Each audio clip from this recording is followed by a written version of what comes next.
Hi friends, welcome to Harish academy. పోటీ పరీక్షలకు prepare అయ్యే ప్రతి ఒక్క అభ్యర్థికి కూడా ఒక చిన్న సమాచారం.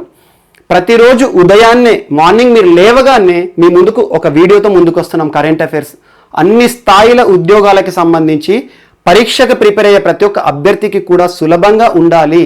సో మీ యొక్క విజయంలో మా పాత్ర ఉండాలి అని చెప్పేసి మా వంతుగా మేము చేస్తున్నాము. సో ఇక మీదట కూడా ఏ పోటీ పరీక్ష తీసుకున్న యూపీఎస్సి, ఏపీపీఎస్సి, టీఎస్పీఎస్సి వీరు నిర్వహించే ఏ పరీక్షలు అయినా కూడా అభ్యర్థికి ప్రిపరేషన్ విధానాన్ని మరింత సులభతరం చేయాలి అనే ఉద్దేశంతో మీ ముందుకు మేము ఇక యాప్ రూపంలో వస్తున్నాం.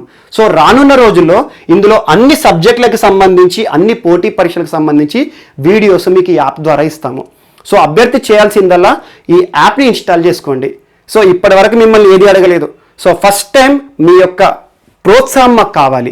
సో ఈ యాప్ని ఇన్స్టాల్ చేసుకొని మీరు ఒక మంచి రేటింగ్ ఇచ్చారనుకోండి, సో దీని నుండి మీకు ఫ్యూచర్ డేస్లో ఒక టెక్స్ట్ బుక్సే కానివ్వండి, లేదంటే ఎగ్జామ్ మెటీరియలే కానివ్వండి, వీడియోసే కానివ్వండి, అండ్ దానికి సంబంధించిన అనాలిసిసే కానివ్వండి, పోటీ పరీక్షలకి అభ్యర్థికి ఏవైతే కావాలో అవన్నీ కూడా ఫ్యూచర్ డేస్లో మేము ఈ యాప్ ద్వారా మీకు ఇస్తాము. సో అభ్యర్థి చేయాల్సిందల్లా మీరు కింద ఇచ్చిన డిస్క్రిప్షన్ లింక్లో ఈ యాప్ని ఇన్స్టాల్ చేసుకోండి. మీ యొక్క మంచి రేటింగ్ మాకు ఇచ్చే ప్రోత్సాహం. సో దీని ద్వారా మరింత ముందుకు మీకు మరిన్ని సౌకర్యాలు కూడా మేము ఇచ్చే అవకాశాలు ఉన్నాయి. సో అభ్యర్థి ఈ ఒక్కటి కన్సిడర్ చేయండి. సో ఇక ఈరోజు మన క్లాస్లోకి వెళ్దాం. సో ఈరోజు వార్తలు నిలిచిన జాతీయ, అంతర్జాతీయ, రాష్ట్రీయ అంశాల గురించి ఇవన్నీ కూడా ముందుగా హెడ్లైన్ చూద్దాం. సో ఈరోజు శ్రీలంక విషయానికి వస్తే ఒక కొత్త కాన్స్టిట్యూషన్కి సంబంధించిన వార్త మనకి కనబడుతుంది. అండ్ దాంతోపాటు కొన్ని మంత్రిత్వ శాఖల మధ్యలో ఒప్పందాలు వార్తలు నిలిచాయి. అండ్ కొన్ని అవార్డ్స్ ఉన్నాయి. మరియు టోక్యోలో జరగనున్న ఒలింపిక్స్ సంబంధించిన ఒక అంశం వార్తలు నిలిచింది. మరియు మోస్ట్ ఇంపార్టెంట్ పర్యావరణం రంగంలో ఈ రోజున కొన్ని జంతువులకి సంబంధించిన అంశాలు ఈ రోజున ప్రముఖంగా కనిపిస్తున్నాయి. సో ఇండియన్ బైసన్కి సంబంధించి కానివ్వండి, ఇలాంటి అంశాలు ఉన్నాయి. అండ్ దాంతోపాటు గడిచిన క్లాసెస్లో మనం ఈ స్కిన్ అనే ఒక అంశాన్ని నేర్చుకున్నాం. ఈ రోజున స్కిన్కి సంబంధించిన ఒక టాటూ వార్తలో నిలిచింది. దాని గురించి కానివ్వండి, ఇవన్నీ కూడా ఒక్కొక్కటి మనం నేరుగా వివరాల్లోకి వెళ్దాం. So first topic. సో ఈరోజు మన ఫస్ట్ టాపిక్ వచ్చేసి స్కిన్ రిలేటెడ్ ఇష్యూ. స్కిన్, చర్మానికి సంబంధించిన ఒక అంశం. మీరు గడిచిన క్లాసెస్ ఒక 15 to 20 డేస్ క్లాస్ ఒకటి చూడండి. ఈ స్కిన్ అనే ఒక అంశాన్ని మీకు చెప్పాను. ఈ స్కిన్ అంటే ఏంటి, ఎవరు తయారు చేశారు, సింగపూర్ శాస్త్రవేత్తలు దీనికి సంబంధించిన ఎలాంటి మెకానిజం అవలంబించారు, సో స్కిన్ యొక్క ఆవశ్యకత ఏంటి, మన యొక్క ఒరిజినల్ స్కిన్ ఏదైతే ఉంటుందో మన స్కిన్ని ఈ స్కిన్ ఏ రకంగా రిప్లేస్ చేస్తుంది, ఇలాంటి అన్ని అంశాలు మనం ఈ స్కిన్ టాపిక్లో నేర్చుకున్నాము. ఒక 15 డేస్ బ్యాక్ వీడియో చూడండి. సో ఈ రోజున కూడా స్కిన్ యొక్క ఆవశ్యకతను గుర్తించి ఈ రోజున అధునాతనమైన ఒక చిన్న చిప్ లేదా ఒక చిన్న స్టిక్కర్తో ఈ రోజున భారతదేశంలో ఒక పెద్ద సంస్థ ముందుకు వచ్చింది. అదేంటనే చూద్దాం. సో మనకు తెలుసు skin is the largest organ of the human body. మానవ శరీరంలో అతిపెద్ద అవయవం ఏది అంటే స్కిన్. సో ఆ స్కిన్ను ఉపయోగించి మనం చాలా వరకు కూడా ఫిజియలాజికల్ కండిషన్స్ తెలుసుకుంటాము. ఎగ్జాంపుల్ బాడీ టెంపరేచర్ కానివ్వండి, పల్స్ రేట్ కానివ్వండి, రెస్పిరేటరీ రేట్ కానివ్వండి, ఇలాంటి అంశాలన్నీ కూడా ఒక్కొక్క పరికరాన్ని వాడి మనం స్కిన్కి సంబంధించిన అంశాలను తెలుసుకుంటాము. ఈ రోజున ఈ Indian institute of science, so ఈ స్కిన్కి సంబంధించిన ఈరోజు ఒక ప్రయోగం ఎవరు చేశారంటే Indian institute of sciences Bengaluru, IISB.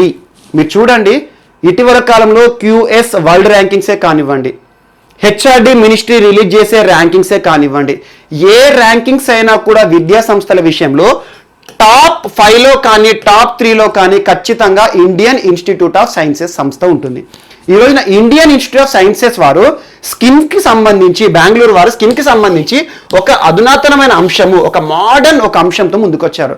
So ఆ ప్రయోగం స్కిన్కి సంబంధించి అది ఏంటంటే skin conformal tattoo. So tattoo అంటే మీకు చాలా మందికి తెలుసు, రంగురంగులతో కొంతమంది శరీరం స్కిన్ పైన ముద్రలు వేయించుకుంటారు. పర్యాటక ప్రదేశాలు కానివ్వండి, కొన్ని టెంపరీ ఉంటాయి, కొన్ని పర్మనెంట్గా ఉంటాయి. సో ఇలాంటి టాటూస్ అందరికీ తెలుసు. సో ఈ రోజున అంశం కూడా టాటూయే. ఆ టాటూ ఏంటంటే ఒక చిన్న స్టిక్కర్ లాంటి నిర్మాణం. ఆ స్టిక్కర్ని ఏం చేస్తారు, మన స్కిన్ పైన వేస్తారు. దీన్ని ఎవరు కనిపెట్టారు, Indian institute of science Bengaluru వారు. సో ఈ మన శరీరం పైన వేసిన ఈ టాటూ స్టిక్కర్ ఏదైతే ఉంటుందో దీని ద్వారా మన శరీరానికి సంబంధించిన అన్ని అంశాలు ఫిజియలాజికల్ కండిషన్స్ తెలుసుకోవచ్చు అంట. సో ఇది ఒకటి మోస్ట్ ఇంపార్టెంట్. సో ఇలాంటి వార్తలు బయాలజీకి సంబంధించి కానివ్వండి, సైన్స్ అండ్ టెక్నాలజీకి కానివ్వండి వార్తలు తెలిస్తే చూడండి, ఇటువంటి వస్తాయి ఖచ్చితంగా. సో అప్డేట్ చేసుకోండి కన్సర్న్ సబ్జెక్ట్లో, సైన్స్ అండ్ టెక్నాలజీ అయినా పర్లేదు, బయాలజీ అయినా పర్లేదు. సో స్కిన్ టాపిక్ కింద రాసేసుకోండి. సో ఈ రోజున ఈ స్కిన్ కన్ఫార్మల్ టాటూ మరి శరీరానికి సంబంధించి ఇది non invasive and non reactive. Non invasive అంటే దీన్ని మన శరీరానికి ఎలాంటి ఆపరేషన్ లేకుండా జస్ట్ స్టిక్ చేయొచ్చు, దీనివల్ల మన శరీరానికి ఎలాంటి హాని జరగదు. అండ్ నాన్ రియాక్టివ్, మన స్కిన్కి ఈ టాటూ అనేది ఎలాంటి హాని చేయదు. కొన్ని టాటూస్ సైడ్ ఎఫెక్ట్స్ ఉంటాయి, కానీ ఈ టాటూ ఏదైతే ఉంటుందో ఎలాంటి సైడ్ ఎఫెక్ట్ ఉండదు. సో అలా శరీరానికి ఇబ్బంది లేకుండా, మన ఒరిజినల్ స్కిన్కి ఇబ్బంది లేకుండా ఒక స్కిన్ కన్ఫార్మల్ టాటూ అనే ఒక అంశంతో Indian institute of sciences Bengaluru వారు ముందుకు వచ్చారు. ఈ టాటూని మన పైన వేసుకుంటే, మన స్కిన్ పైన వేసుకుంటే ఏమేమి తెలుసుకోవచ్చు అంటే, స్కిన్ నుండి మనం తెలుసుకునే సాధారణంగా ఏంటి ఉంటుంది, టెంపరేచర్, శరీర ఉష్ణోగ్రత. మనకు తెలుసు శరీరానికి సంబంధించి టెంపరేచర్ పెరిగిందనుకోండి జ్వరం వచ్చిందని మనం చూస్తాము, ఎంత ఉంది టెంపరేచర్ అని చూస్తాము. సో అలా పైరెటిక్ కండిషన్స్, పైరో అంటే ఉష్ణోగ్రతకి సంబంధించింది. అండ్ నెక్స్ట్ పల్స్ రేట్ని కనుక్కోవచ్చు. పల్స్ రేట్, ఏ రకంగా బ్లడ్ ప్రెషర్ ఉంది అలాంటి అంశాలు కానివ్వండి. మరియు రెస్పిరేటరీ రేటు, శ్వాస వ్యవస్థకి సంబంధించి రేటు. అండ్ ఇటీవల కాలంలో చూడండి most important pulse rate, respiratory rate అనేది ఏవైతే ఉంటాయో రెగ్యులర్గా తెలుసుకోవడానికి ప్రయత్నిస్తున్నారు. కరోనా లక్షణాలు ఉన్నా కూడా, కరోనా బారిన పడ్డ వాళ్ళకి మోస్ట్ ఇంపార్టెంట్ చూసుకోవాల్సిన పల్స్ రేట్ కానీ రెస్పిరేటరీ కానీ ఇలాంటి పడిపోయినాయి అనుకోండి, ఖచ్చితంగా హాస్పిటల్కి వెళ్ళడం శ్రేయస్కరం. సో ఇలాంటివి చాలా మంది ఏంటి పల్స్ రేట్ మిషన్స్ పల్స్ రేట్ని కనుక్కునే మిషన్స్ కొనుక్కుంటున్నారు, ఇలాంటి అంశాలు జరుగుతున్నాయి. సో అలా ఒక్కొక్క అంశం స్కిన్ నుండి కనుక్కునేది ఏవైతే ఉంటాయో దానికోసం రకరకాల పరికరాలను వాడుతున్నాం ఈరోజు. పరికరాలు ఒక్కొక్కటి, ఒక్కొక్క ఇన్స్ట్రుమెంట్ ఒక్కొక్క మనకి ఇన్ఫర్మేషన్ ఇస్తుంది శరీరానికి సంబంధించి. సో ఇప్పుడు ఈ టాటూ ఏంటంటే అన్ని ఇన్ఫర్మేషన్స్, మన స్కిన్, మన బాడీకి సంబంధించిన అన్ని అంశాలని కూడా ఈ టాటూ మనకు తెలియజేస్తుంది. అందులో ఏంటి temperature, pulse rate, respiratory rate and UV exposure of the skin. UV light, ultra violet radiation మనకు తెలుసు. సో యూవీ ఎక్స్పోజర్ అయిందనుకొని చాలా డేంజర్. సో యూవీ ఎక్స్పోజర్ ఏమైనా అవుతుందా మన స్కిన్, అది కూడా ఇది జస్ట్ లేజర్ ఆధారంగా పనిచేస్తుంది అన్నట్టు. ఇదంతా కూడా ఒక ఎక్విప్మెంట్, ఇదంతా కూడా డేటా మనకు కనబడుతుంది. ఎంత మన స్కిన్ ఏ రకంగా యూవీకి ఎంత ఎక్స్పోజ్ అయింది, ఇలాంటి అన్ని అంశాలు కూడా తెలియజేస్తుంది. అండ్ దాంతోపాటు శరీరంలో ఉండే గ్లూకోజ్ లెవెల్స్ అండ్ మన శరీరం స్కిన్ నుండి హైడ్రేషన్ లెవెల్స్ ఏ రకంగా ఉన్నాయి అలాంటివి కూడా తెలుపుతుంది. మీరు చూడండి ఎక్కువ స్వెట్ వచ్చింది అనుకోండి, కొంతమంది డిహైడ్రేట్ అయిపోతారు. సో ఇలాంటి అంశాలన్నీ కూడా ఏ రకంగా స్వెట్ బయటకు వస్తుంది, ఏ రకంగా మన హైడ్రేషన్ కండిషన్స్ ఉన్నాయి స్కిన్కి, ఇలాంటి అన్ని అంశాలను కూడా ఈ రోజున ఈ స్కిన్ కన్ఫార్మల్ టాటూ అనే ఒక అంశం ద్వారా మనం తెలుసుకోవచ్చు. చూడండి ఒక్కొక్కటి తెలుసుకోవడానికి ఒక్కొక్క పరికరం మనం ఈ రోజున వాడతాము. సో అలా స్కిన్ నుండి తెలుసుకునే ప్రతి ఒక్క ఫిజియలాజికల్ కండిషన్ శరీరానికి సంబంధించి ఒక చిన్న స్టిక్కర్ ద్వారా తెలుసుకోవచ్చు అని చెప్పేసి ఈ రోజున Indian institute of sciences Bengaluru వారు ఒక కొత్త ప్రయోగం చేశారు. మోస్ట్ ఇంపార్టెంట్ ఇటువంటి టాపిక్స్. సో అలా చూడండి ఇక్కడ ఒక టాటూ వేయడం జరిగింది. దీని ద్వారా ఏం చేస్తుంది, ఈ లేజర్ స్కాన్ దీనిపైన చేయడం ద్వారా మనకి మొత్తం కూడా మానిటర్లో ఎంత టెంపరేచర్ ఉంది, ఎంత రెస్పిరేటరీ రేట్ ఉంది, గ్లూకోజ్ లెవెల్స్ ఏ రకంగా ఉన్నాయి, యూవీ రేడియేషన్ ఎంత అవుతున్నాడు ఇతను, అండ్ దీనికి సంబంధించిన అన్ని అంశాలు కూడా మనకు తెలుస్తాయి. సో అలా చిన్న non invasive and non reactive, దీనివల్ల మన శరీరానికి ఎలాంటి హాని అనేది ఉండదు. సో ఈ రకంగా ఒక అంశం వార్తలు నిలిచింది. ఈ స్కిన్కి దీన్ని యాడ్ చేసుకోండి. ఈ స్కిన్ సింగపూర్ శాస్త్రవేత్తలు కనుగొన్నారని కదా, ఆ టాపిక్ కింద ఇది రాసేసుకోండి. సో దానికి లింక్ చేసుకుంటే ఇది రండి. ఆ ఈ స్కిన్ యొక్క ఉపయోగం ఏంటి, దీని యొక్క ఉపయోగం ఏంటి. సో ఇది మోస్ట్ ఇంపార్టెంట్. అండ్ నెక్స్ట్ ఈ రోజున ఇందాక మనం బయాలజీకి సంబంధించి ఇలాంటి ఒక అంశం నేర్చుకున్నాం. ఈ రోజున వైద్య మరియు ఆరోగ్య శాఖకి సంబంధించి ఒక అంశం ఏంటంటే ఆరోగ్య సేతు. ఆరోగ్య సేతు గురించి మీకు కొత్తగా చెప్పాల్సిన అవసరం లేదు. చాలామంది ఆరోగ్య సేతు యాప్ని మొబైల్లో ఇన్స్టాల్ చేసుకున్నారు. సో ఆరోగ్య సేతు అనేది మన పర్సనల్ ప్రొటెక్షన్స్ ఏ రకంగా తీసుకోవాలని చెప్పేసి మనకు కొన్ని ఇండికేషన్స్ ఇస్తుంది. సోషల్ డిస్టెన్స్ విషయంలో కానివ్వండి, మన చుట్టుపక్కల మనం ఎటైనా బయటికి వెళ్ళినప్పుడు చుట్టుపక్కల ఎవరైనా కరోనా పేషెంట్స్ ఉన్నా కూడా మనకు అలర్ట్ చేస్తుంది. సో కరోనాకి సంబంధించిన సమాచారాన్ని ఇస్తుంది. సో ఇలాంటి అన్ని అంశాలు కూడా 11 భాషల్లో మనకు ఆరోగ్య సేతు యాప్ అనేది రెడీ అవుతుంది. నేషనల్ ఇన్ఫర్మాటిక్స్ సెంటర్స్ ఆధారంగా ఈరోజు ఆరోగ్య సేతు యాప్ని కేంద్ర ప్రభుత్వం లాంచ్ చేసింది. అలా ప్రపంచంలోనే ఆరోగ్య సేతు ఒక రికార్డు కూడా సృష్టించింది, చాలా మంది ఇన్స్టాల్ చేసుకున్నారని. భారతదేశంలో ఈరోజు ఆరోగ్య సేతు యాప్ని దాదాపు 15 కోట్లకు పైగా జనాలు ఈరోజు ఇన్స్టాల్ చేసుకున్నారు. సో ఇప్పటి వరకు ఒక వ్యక్తిగతంగా ఎలాంటి రక్షణలు తీసుకోవాలని ఆరోగ్య సేతు మనకి ఇండికేషన్స్ ఇస్తుంది. అండ్ గుర్తుంచుకోండి, మోస్ట్ ఇంపార్టెంట్, ఆరోగ్య సేతు యాప్ లాంచ్ చేసినప్పుడు ఆరోగ్య సేతు పేరుతో లాంచ్ చేశారు. కానీ ఏ పేరుతో దీని యొక్క ప్రక్రియ ప్రారంభమైందంటే కరోనా కవచే తర్వాత ఆరోగ్య సేతుగా మారింది పేరు. 11 భాషల్లో మనకు సమాచారాన్ని ఇస్తుంది. సో ఏ భాషలైనా ఇన్స్టాల్ చేసుకోవచ్చు. దానికి సంబంధించి మనకి కొన్ని డేటా కూడా అడుగుతుంది ఆరోగ్య సేతు యాప్ ఇన్స్టాల్ చేసుకునేటప్పుడు. ఈ రోజున ఆరోగ్య సేతు యాప్లో ఒక అధునాతనమైన సాఫ్ట్వేర్ వ్యవస్థతో ఒక కొత్త ఫీచర్ తీసుకొచ్చాము అని కేంద్ర వైద్య ఆరోగ్య శాఖ మంత్రి గారు హర్షవర్ధన్ గారు చెప్పారు. హర్షవర్ధన్ గారి గురించి కానివ్వండి, టెడ్రోస్ అదనం గురించి కానివ్వండి, లేదా WHO గురించి కానివ్వండి, ప్రస్తుతం వార్తల్లో కానివ్వండి, వార్తా పత్రికలు ఏవైతే ఉంటాయో అన్నిట్లో కూడా ప్రధానంగా వీరి గురించే కనబడుతున్నాయి. హర్షవర్ధన్ గారి గురించి చూడండి, ఎందుకంటే రెగ్యులర్గా ఇప్పుడు WHO కానివ్వండి లేదా కరోనాకి సంబంధించి ఇండియాలో మెజర్స్ అన్ని కూడా వైద్య ఆరోగ్య శాఖ పరిధిలోనే జరుగుతున్నాయి. వీరు కొన్ని గైడ్లైన్స్ ఇవ్వడం కానివ్వండి, ఇలాంటివి వస్తున్నాయి. సో హర్షవర్ధన్ గారు ఈ రోజున ఆరోగ్య సేతుకి సంబంధించి ఒక మోస్ట్ ఇంపార్టెంట్ అంశాన్ని ప్రస్తావించారు. ఇప్పటి వరకు పర్సనల్ కేర్ తీసుకునే ఆరోగ్య సేతు యాప్లో కొత్త ఫీచర్ తీసుకొచ్చాము. అదేంటంటే ఓపెన్ API సర్వీస్ అనే ఒక కొత్త ఫీచర్ తీసుకొచ్చాము. అంటే ఏంటంటే మనకి అప్లికేషన్ ప్రోగ్రామింగ్ ఇంటర్ఫేస్ అన్నట్టు API అంటే. సో దీని యొక్క ఉపయోగం ఏంటో చెప్తాను, అదంతా అడిగారు, కాకపోతే ఉపయోగం ఏంటో చెప్తాను. ఇప్పటి వరకు గుంపులు ఉన్న ప్రాంతాల్లో నేను రక్షణ తీసుకునేవాడిని. ఇప్పుడు దీని ద్వారా ఏంటంటే పక్కన ఉన్న వారి ఆరోగ్య సేతు గురించి కూడా మనము తెలుసుకోవచ్చు. ఎగ్జాంపుల్, ఆరోగ్య సేతు ఏం చేస్తుంది, ప్రైమరీ కాంటాక్ట్ ఎవరికైనా అవుతున్నారా, ఎవరికైనా కరోనా పేషెంట్స్ ఉన్నారా ఎవరైనా అని చెప్పేసి అలర్ట్ వారు చూసుకుంటారు. సో ఎగ్జాంపుల్, ఇప్పుడు ఎవరైనా ఆరోగ్య స్థితిలో కరోనా అప్డేట్ అయిందనుకోండి, కరోనా వ్యాధి వచ్చినట్టు ఆ అప్డేట్ ఇప్పుడు నేను కూడా తెలుసుకోవచ్చు. ఎలా అంటే, కానీ గుర్తుంచుకోండి, ఏదైనా భారతదేశంలో right to privacy is fundamental right. వ్యక్తిగత గోప్యత అనేది ఈ రోజున ప్రాథమిక హక్కు, దానికి ఉల్లంఘన జరగకూడదు. సో ఈ రోజున ఆరోగ్య సేతు ద్వారా తన యొక్క పర్సనల్ డీటెయిల్స్ ఏవి కూడా చోరీ జరగడం లేదు, తెలియట్లేదు బయటికి. కానీ ఆ వ్యక్తికి సంబంధించిన పేరేంటి, ఆ వ్యక్తి యొక్క స్టేటస్ ఏంటి, ఇవి మాత్రమే తెలుసుకోవచ్చు అని చెప్పేసి ఆరోగ్య శాఖ మంత్రి చెప్పారు. సో ఇప్పుడు ఎగ్జాంపుల్ మీకు ఎలా పనిచేస్తుందో చెప్తాను. ఈ రోజున నేనున్నాను, ఎగ్జాంపుల్ ఒక సంస్థ ఉందనుకోండి, ఒక షాపింగ్ మాల్ కానివ్వండి, ఏదైనా ఉంది. ఇటీవల కాలంలో చూడండి, గుంపులు నివసించే ప్రాంతాలు కానివ్వండి, థియేటర్స్ కూడా ఇక ఓపెన్ అవుతాయి. ఎందుకంటే కరోనా ఎంతకాలం ఉంటుందో తెలియదు. కానీ సాధారణ వ్యవస్థలోకి రావాలంటే ప్రికాషన్స్, ఎవరికి వారు ప్రికాషన్ తీసుకొని జాగ్రత్తలు తీసుకొని వ్యవస్థలోకి ముందుకు రావాల్సిందే. సో ఇప్పుడు థియేటర్స్ కానీ షాపింగ్ మాల్స్ ఓపెన్ అయిన ఎగ్జాంపుల్, ఒక షాపింగ్ మాల్ ఉంది అనుకోండి, ఇందులోకి చాలా మంది వస్తారు. కొన్ని పెద్ద పెద్ద షాపింగ్ మాల్స్ కొన్ని వందల మంది వస్తూ ఉంటారు రెగ్యులర్గా. సో వారి గురించి మనం తెలుసుకోలేము, ఎందుకంటే వారి ఆరోగ్య సేతు డీటెయిల్స్ మనం అడగలేము. కానీ వీరి నుండి ఇప్పుడు ఎవరైతే షాప్లో పనిచేసే సిబ్బంది ఉంటారో, ఎగ్జాంపుల్ ఒక షాప్లో పెద్ద షాపింగ్ మాల్లో 100 మంది పనిచేస్తున్నారు అనుకోండి, వారి యొక్క ఆరోగ్య సేతు డీటెయిల్స్ ఆ సంస్థ యొక్క యజమానిగా నేను అడగవచ్చు. ఎగ్జాంపుల్, ఏ అనే ఒక వ్యక్తికి సంబంధించి నీ ఆరోగ్య సేతు డేటా నాకు చూపించండి అని చెప్పేసి, లేదా దానికి సంబంధించి ఒక నెంబర్ ఉంటుంది API ఇంటర్ఫేస్ కింద. సో దాని కింద తీసేసుకుంటే ఏమవుతుందా, తన యొక్క పేరేంటి, తన యొక్క స్టేటస్ ఏంటి, కోవిడ్కి సంబంధించి తను ఎక్స్పోజ్ అయ్యాడా, అలాంటి డేటా మాత్రమే తెలుసుకోవచ్చు తప్పితే తన పర్సనల్ డేటా మాత్రం ఇందులోకి రాదు. సో అలా ఈ రోజున మన మొబైల్ యాప్లో ఉన్న ఆరోగ్య సేతుతో వేరే వారి స్టేటస్ కూడా మనం తీసుకోవచ్చు. అలా గుంపులకి సంబంధించి 10 మంది ఫ్రెండ్స్ ఉన్నారనుకోండి, 10 మంది గురించి డేటా షేరింగ్ అనేది ఉంటుంది. సో ఇందులో పర్సనల్ డేటా షేరింగ్ మాత్రం ఉండదు. ఇది ఒక్కటి కూడా ఈరోజు ఓపెన్ API సర్వీస్ అనే ఒక సర్వీస్ తీసుకొచ్చారు. అండ్ ఇంకోటి చూడండి, ఇప్పటి వరకు వ్యక్తిగత రక్షణలో ఆరోగ్య సేతు కీలక పాత్ర వహిస్తోంది. మీరు చూడండి, కొన్నిట్లో మ్యాండేటరీ చేశారు. శ్రామిక్ ఎక్స్ప్రెస్లలో ప్రయాణించాలి అంటే ఆరోగ్య సేతు ఈరోజు మ్యాండేటరీ. సో అడుగుతున్నారు. సో విదేశాల నుండి ఇండియాకు వచ్చేవారు, మనకి వందే భారత్ మిషనే కానివ్వండి, సముద్ర సేతు కానివ్వండి, వీరందరూ కూడా ఆరోగ్య సేతు ఖచ్చితంగా ఇన్స్టాల్ చేసుకోవాలని కొన్ని కండిషన్స్ ఉన్నాయి.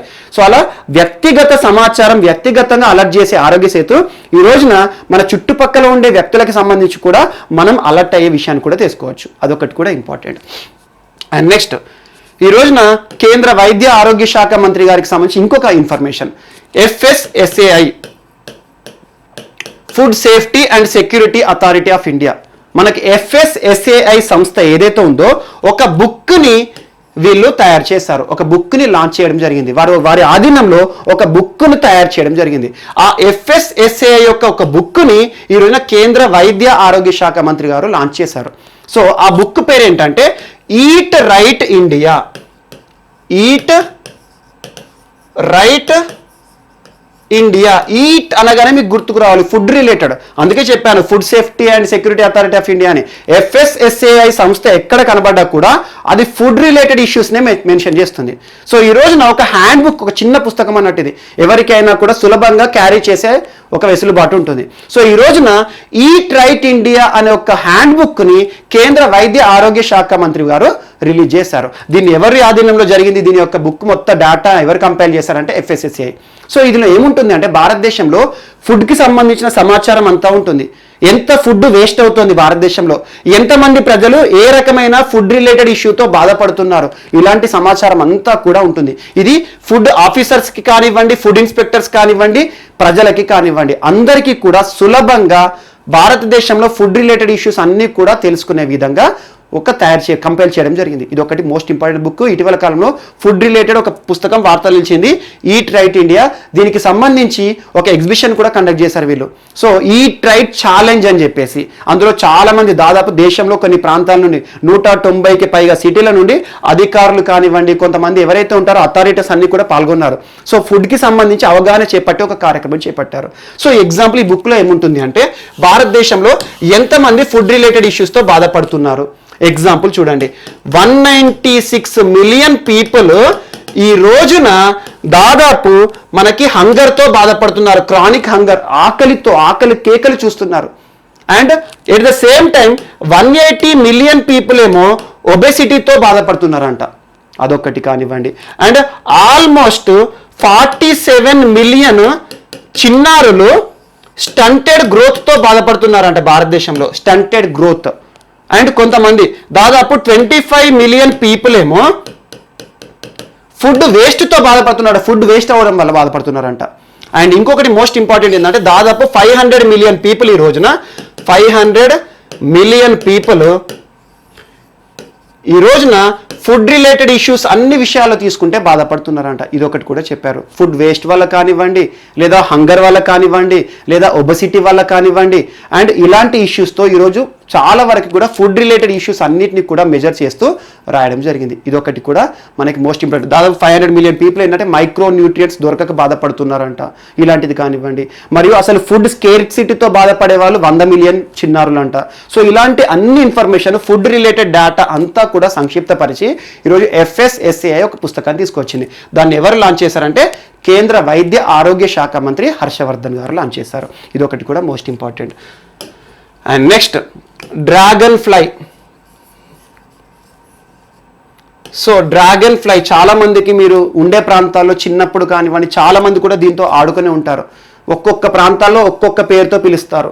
సో అలా డ్రాగన్ ఫ్లైకి సంబంధించి ఒక ఫెస్టివల్ ఈ రోజున వార్తలు నిలిచింది. ఆ వార్త ఏ రాష్ట్రానికి సంబంధించింది అంటారు, కేరళలో తుంబి మహోత్సవం అనే పేరుతో స్టేట్ డ్రాగన్ ఫ్లై ఫెస్టివల్ అనే ఒక అంశం వార్తలో నిలిచింది.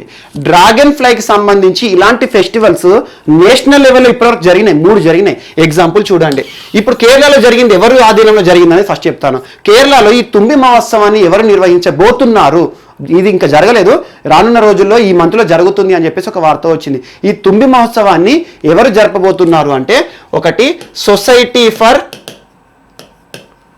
ఓడోనేట్ studies and second wild fund for nature. ఈ 2 సంస్థలు కలిసి తుంబి మహోత్సవం అనే పేరుతో డ్రాగన్ ఫ్లైలకి సంబంధించి ఒక ఫెస్టివల్ని కేరళ రాష్ట్రంలో రానున్న రోజుల్లో జరుపుతున్నాయంట. అంటే దీనిలో ఏం చేస్తారంటే డ్రాగన్ ఫ్లైకి సంబంధించి పరిశోధనలు కానివ్వండి, వారికి సంబంధించి అన్ని అవగాహన కార్యక్రమాలు అన్నీ కూడా ఆన్లైన్లో జరుపుతారు. మీరు చూడండి, ఎక్కడైతే డ్రాగన్ ఫ్లైస్ ఉంటాయో ఒక ప్రాంతంలో ఆ ప్రాంతం ఎకలాజికల్గా సిగ్నిఫికెన్స్ ఉంటుంది. కొన్ని మంచి వాతావరణం ఉన్న పరిస్థితుల్లో మాత్రమే డ్రాగన్ ఫ్లైస్ ఉంటాయని గుర్తుంచుకోండి. డ్రాగన్ డ్రాగన్ ఫ్లైస్ ఉన్నాయి ఒక ప్రాంతంలో అంటే అది మంచి వాతావరణం అన్నట్టు, మంచి పరిస్థితులు అన్నట్టు. సో వీటికి సంబంధించి ఎకలాజికల్ ఇంపార్టెన్స్ కూడా ఉంటుంది.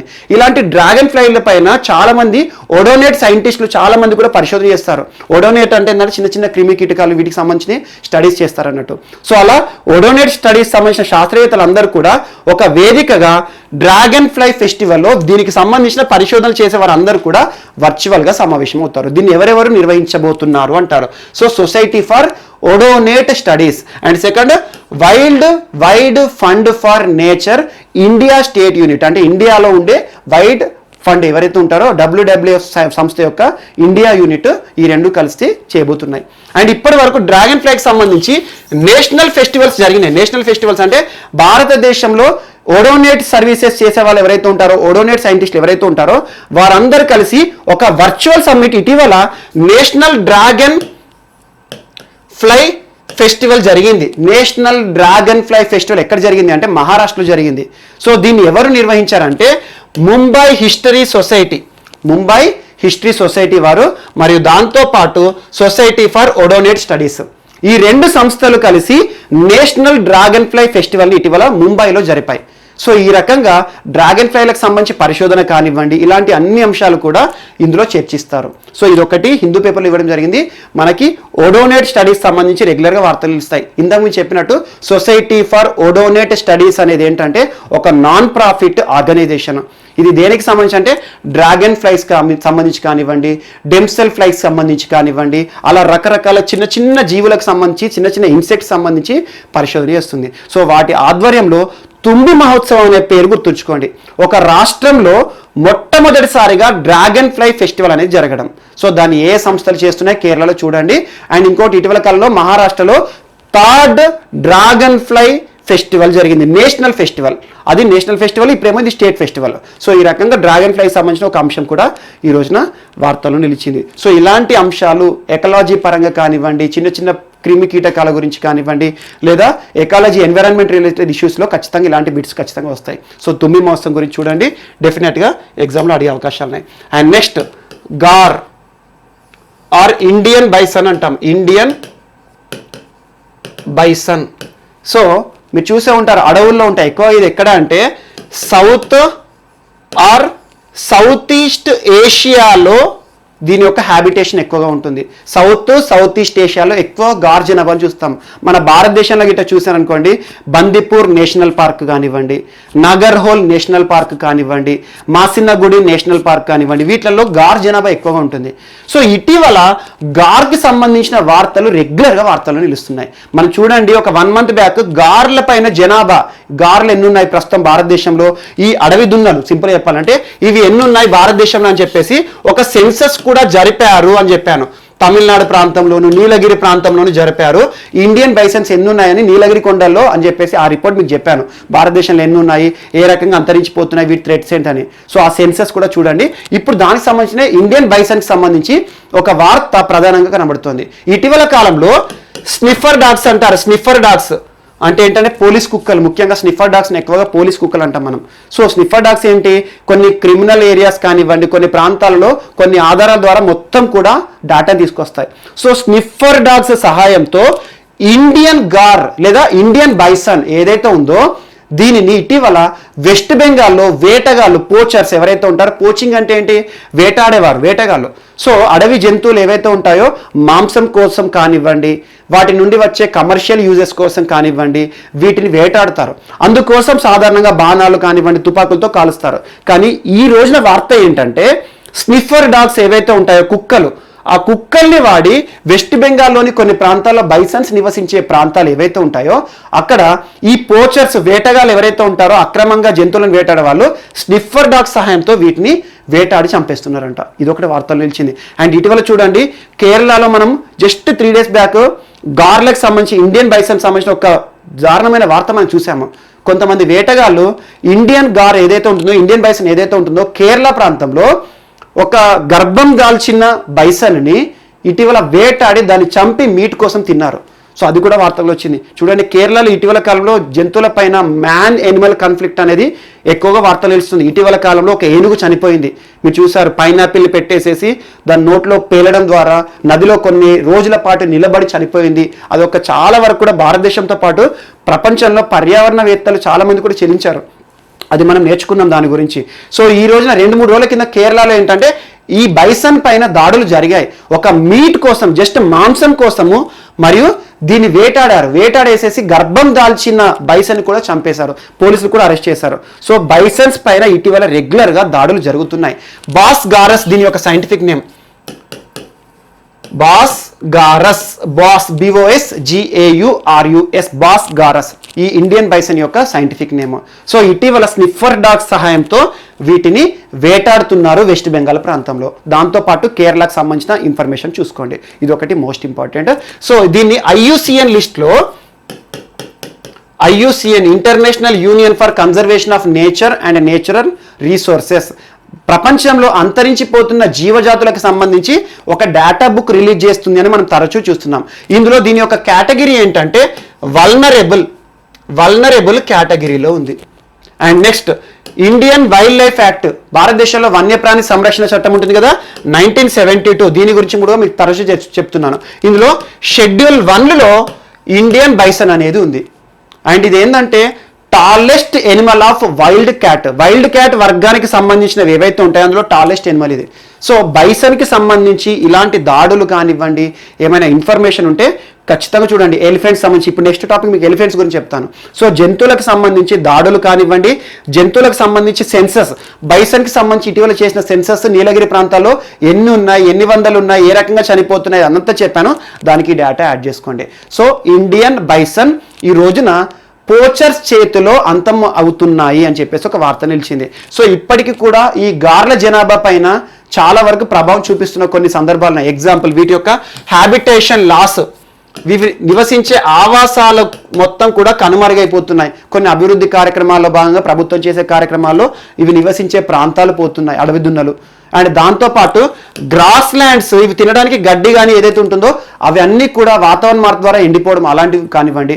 అండ్ పోచర్స్, ముఖ్యంగా వేటగాళ్ళు దీని యొక్క మాంసం కోసం దీన్ని వేటాడుతున్నారు, మాంసం. సో దీని యొక్క మాంసం కూడా చాలా ప్రాంతాల్లో డిమాండ్ ఉంటుంది, తినేవాళ్ళు ఉంటారు.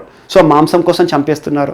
సో రకరకాల కారణాల వల్ల వీటి యొక్క జనాభా అంతరించిపోతుంది అని చెప్పేసి ఒక ఆర్టికల్ అనేది రావడం జరిగింది. సో ఇండియన్ బైసన్, ఇండియన్ గార్కి సంబంధించి వీటి యొక్క నేటివ్ ఎక్కడ ఎక్కువ ఉంటాయంటే సౌత్ ఈస్ట్ ఏషియా ప్రాంతాల్లో ఇవి ఎక్కువగా కనబడతాయి. అండ్ నీలగిరి ప్రాంతాల్లో చేయబడిన సర్వే ఏంటి, ఆ సర్వేని ఈ టాపిక్ లింక్ చేసేసుకొని చూడండి. నెక్స్ట్, ఎనిమల్ రిలేటెడ్ అంశం.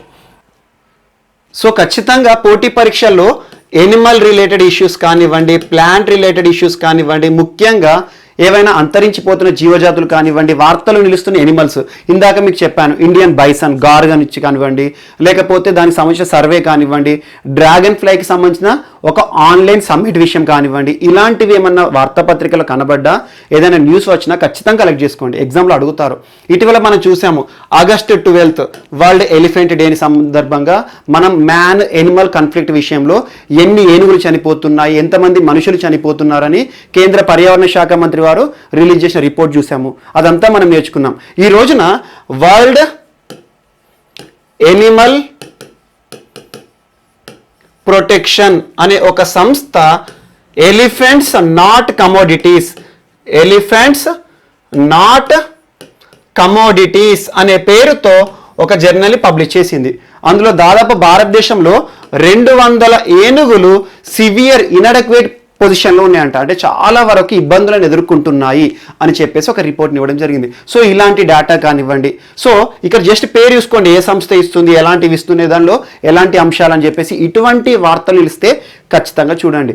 అండ్ ఏనుగుల గురించి తరచూ వార్త మనం చూస్తున్నాం. బోట్స్వానాలో ఏనుగుల మరణం కానివ్వండి, భారతదేశంలో ఇటీవల ఏనుగులకు సంబంధించి ఎలాంటి పరిస్థితుల్లో ఎలిఫెంట్స్ చనిపోతున్నాయి. సో ఏదైనా సరే జీవజాతులకి సంబంధించి కానీ, వృక్ష జాతులకు సంబంధించి కానివ్వండి, పర్యావరణంలో చేటు చేసుకునే ఏ అంశాన్నైనా కూడా ఖచ్చితంగా చూసుకోండి, ఎగ్జామ్లో బిట్ వస్తుంది. సో ఇక మన నెక్స్ట్ టాపిక్ వచ్చేసి ఈ రోజున శ్రీలంకకు సంబంధించిన అంశం. So new constitution. శ్రీలంకకు సంబంధించి ఒక అంశం వార్తలు నిలుస్తోంది. కొత్త రాజ్యాంగాన్ని తీసుకువచ్చే అవకాశాలు కనబడుతున్నాయి అని. ఇటీవల కాలంలో మనం చూసాం శ్రీలంకలో జరిగిన ఎన్నికలు ఏంటి, ఏ రకంగా జరిగినాయి, కరోనా పరిస్థితుల కాలంలో ఏ పార్టీ విజయం సాధించింది, అదంతా మనం చూస్తున్నాం. సో రాజపక్సే కుటుంబీకులు ఎవరైతే ఉన్నారో వారు ఈ రోజు శ్రీలంకలో బలంగా ఉన్నారు, చాలా బలంగా ఉన్నారు. ఈ రోజున రాజపక్సే కుటుంబం మనకు తెలుసు. శ్రీలంక పీపుల్స్ పార్టీ ఇటీవల ఎన్నికలో ఘన విజయం సాధించింది. ఆ తర్వాత మహింద రాజపక్సే అధికారం అనేది చేపట్టడం జరుగుతుంది. ప్రమాణ స్వీకారం కానివ్వండి ఇటీవల కాలంలో జరిగాయి. సో ఈ తర్వాత ఇటీవల గోటబాయ రాజపక్స మనకు శ్రీలంక అధ్యక్షుడు అండ్ మహింద రాజపక్సే ఈ రోజున శ్రీలంకలో ప్రభుత్వాన్ని నడిపించే ప్రధానమంత్రి. సో ఈ రకంగా రాజపక్సే కుటుంబము శ్రీలంకలో బలంగా అయింది. సో ఇటువంటి సందర్భంలో ఈ రోజున రాజపక్సే కుటుంబీకులు వీళ్ళు ఏమంటున్నారంటే శ్రీలంకలో రాజ్యాంగ సవరణ చేయాలనుకుంటున్నాము.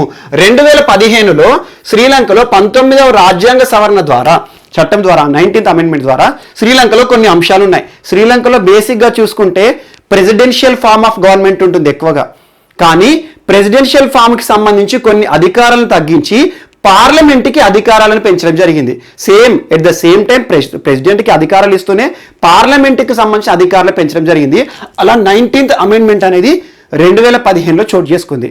సో ఇప్పుడు మళ్ళీ ప్రెసిడెన్షియల్ ఫార్మ్ ఆఫ్ గవర్నమెంట్ దీనికి సంబంధించిన ఎలాంటి అధికారాలు పెంచాలి అని చెప్పేసి మొత్తానికి అయితే శ్రీలంకలో ఈసారి అధికారాల యొక్క అంశాన్ని దృష్టిలో ఉంచుకొని రాజపక్సేలకి బలం చేకూరేలా ఈరోజు కొత్త రాజ్యాంగాన్ని తీసుకురాబోతున్నాం. అవసరమైతే రాజ్యాంగాన్ని మొత్తమైన సవరిస్తాము, లేకపోతే కొత్త రాజ్యాంగాన్ని తీసుకొస్తామని చెప్పేసి రాజ్యాంగం విషయంలో ఒక వార్త వచ్చింది. సో చూడండి, ఇలా కొత్త రాజ్యాంగాన్ని తీసుకురావడాలు మనం తరచూ చూస్తున్నాం. నేపాల్ కొత్త రాజ్యాంగాన్ని తీసుకొచ్చింది అని, ఇటీవల రష్యాలో రాజ్యాంగాన్ని సవరణ చేస్తున్నారు అని చెప్పేసి, అందుకు సంబంధించి వ్లాదిమిర్ పుతిన్ యొక్క పదవీ కాలం 2036 వరకు ఉండే అవకాశాలు ఇవన్నీ చూస్తున్నాం. ఎప్పుడైనా చూడండి, భారతదేశ రాజ్యాంగం విషయం కానివ్వండి, వేరే దేశ రాజ్యాంగాలే కానివ్వండి, రాజ్యాంగానికి సంబంధించి యూనివర్సిటీ ఆఫ్ షికాగో ఒక సర్వే చేసింది. ప్రపంచ దేశాల్లో అన్నిట్లో కూడా ఉన్న రాజ్యాంగాలను సర్వే చేసి ఒక రాజ్యాంగం యొక్క జీవితకాలం ఎంత అని ఒక్కొక్క దేశానికి సంబంధించి సర్వే చేసింది. అలా ప్రపంచ దేశాల అన్ని రాజ్యాంగాలను తీసుకొని average age of constitutions of the world, అంటే ప్రపంచంలో రాజ్యాంగం యొక్క యావరేజ్ ఎంత వయస్సు బతుకుతోంది, ఒక రాజ్యాంగం ఉంటుంది కదా, అలా ప్రపంచంలో యావరేజ్ రాజ్యాంగాల యొక్క సరాసరి ఎన్నేళ్ల పాటు మనుగడ సాధిస్తున్నాయంటే 17 ఏళ్ల పాటట. అంటే ప్రపంచంలో రాజ్యాంగాల యొక్క సగటు వయస్సు ఈ రోజున 17 సంవత్సరాలు. అంటే కొన్ని రాజ్యాంగాలు ఎక్కువ కాలం మనుగడ సాధిస్తున్నాయి, కొన్ని రాజ్యాంగాలు తొందర అంతమైపోతున్నాయి. మీరు చూడండి, ప్రపంచంలో మొత్తంలో 18% of the total constitutions in the world, ప్రపంచంలో ఉన్న అన్ని రాజ్యాంగాల్లో దాదాపు 18% రాజ్యాంగాలు మాత్రమే ఈ రోజున 50 సంవత్సరాల పైగా అమలవుతూ వస్తున్నాయి. ఎగ్జాంపుల్ ఇండియా రాజ్యాంగం చూడండి, 70 సంవత్సరాలు పూర్తి చేసుకుంది ఇటీవల కాలంలో. అండ్ ఇంకొకటి 19% of the total world constitutions ఈ రోజున 50 సంవత్సరాల లోపే అంతమైపోతున్నాయి. And 7% of the total constitutions of the world, 7% కనీసం సెకండ్ బర్త్డేని కూడా సెలబ్రేట్ చేసుకోవట్లేదంట. సో ఇలాంటి ఒక రిపోర్ట్ని యూనివర్సిటీ ఆఫ్ షికాగో వారు ఇచ్చారు. అలాంటి పరిస్థితుల్లో భారతదేశ రాజ్యాంగం అద్భుతమైన రాజ్యాంగం చూడండి, 70 సంవత్సరాలు మనుగడ సాధిస్తూ ఇప్పటికీ కూడా ప్రపంచంలోని చాలా దేశ రాజ్యాంగంలోకి ఒక మార్గదర్శనం నిలుస్తోంది.